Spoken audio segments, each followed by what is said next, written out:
O Rei das Mesas do Nadal volveu ser este 21 de decembro reclamo en Vilalba para decenas de persoas. A localidade chairega volveu a abrir as portas da súa tradicional feira do Capón tras ser suspendido o pasado ano. E claro, había gañas, e notouse porque desde primeira hora o ambiente foi constante no recinto. En pouco máis dunha hora, as 150 aves que se levaron á feira voaron, superando os 100 euros de prezo. Moitos deles xa se venden antes. Compradores de toda España achéganse este día a Vilalba para levar o seu exemplar que fará as delicias das súas mesas nestas datas tan sinaladas. Unha cita emblemática que se debe ao traballo dos seus criadores, algo que quixo resaltar o presidente da Deputación na súa visita á carpa da Praza da Constitución.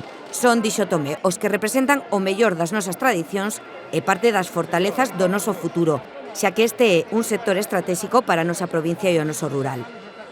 O máximo mandatario provincial acompañou a alcaldesa Elba Veleiro na entrega de premios no que o Concello repartiu preto de 1.000 euros. A mellor criador, mellor par, mellor cesta, número de capóns achegados á feira e un premio especial. Tamén se sortearon capóns entre os asistentes.